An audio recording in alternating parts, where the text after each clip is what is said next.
Good morning, gentlemen and owners of the 16-team USFL League. My name is James Hayes. I am the current owner of the 16-team Memphis Showboats, as well as the 20-team Premier League Showboats. I am the defending champion in the Premier League and also a Hall of Famer. Been in the league since it began 5-6 years ago. Sorry for the delay in week 10 previews, had some technical issues working through those. But I wanted to get this out to y'all before another game was played. There's 8 games played this week. We have the Memphis Showboats and the Oakland Invaders. Showboats are 9-0. I expect them to go to 10-0 as they take on the 3-6 Oakland Invaders. Stevens Invaders are in 4th place in the Pacific and are on a 2-game losing streak, soon to be 3 games. After the score after the first quarter is Showboats 4.2, Invaders 0. In Game 2, Jacksonville Bulls, J.C. Conger is 4-5, third in the South. The Philadelphia Stars and Michael are 5.4 and are in first place in the Atlantic, though only 2 games separate the top and the bottom in the Atlantic. Stars are currently on a 1-game winning streak. I see that going to 2 games, and at the end of the first quarter, they're up 4.8-0. In Game 3, the Birmingham Stallions, 4-5, second in the South, are on a 3-game winning streak, are going up against Kevin and the Arizona Wranglers, who are 5-4 and second in the Pacific. Wranglers are on a 1-game winning streak, and I like the Wranglers this week to extend their winning streak to 2. At the end of the first quarter, Wranglers 2.8, Stallions 1.8. Game 4, we have Bryan and the Tampa Bay Bandits, who are 1-8 and are dead last in the Southern Division, currently riding a 4-game losing streak, are playing against Jose and Joey's New Jersey Generals, who are 4-5 and are in 3rd place in the Atlantic. Previously mentioned, is a very tight division race. Generals are on a 1-game winning streak, but I like the Bandits this week to break that 4-game losing streak and win this one.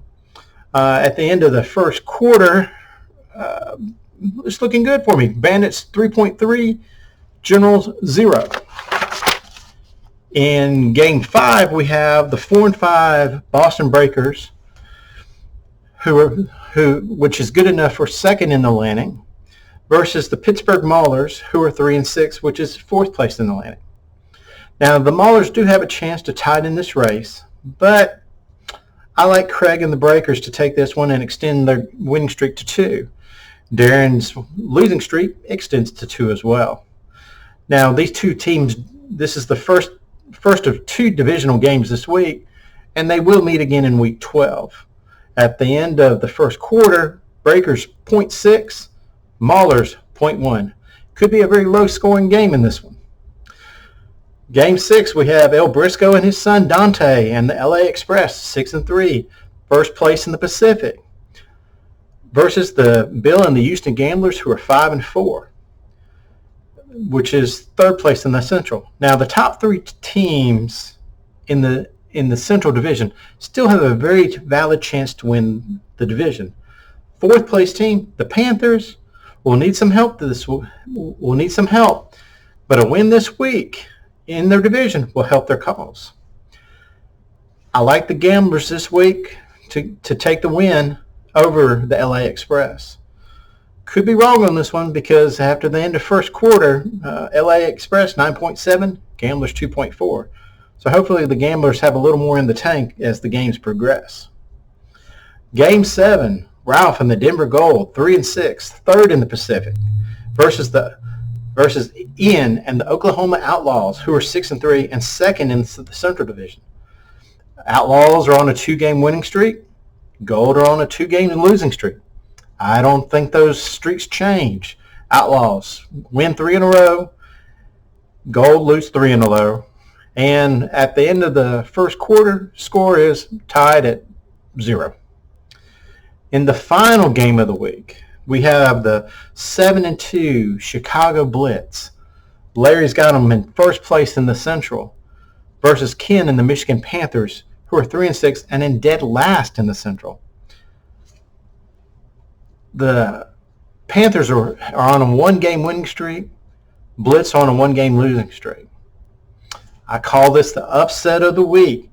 Panthers win this game going away and extend their winning streak to 2. And the Blitz drop their 2nd game in a row. After the first quarter, the score is 0-0. Now, in an earlier match, the Blitz won in week 3, 33.1 to 25.7. So I think they split the season. They split the season. Anyway, I had hoped to do a lot of fancy graphics and all that, but things just didn't work out. I'll be back with the highlights on Tuesday. Good luck to everyone, and for those, and have a great weekend.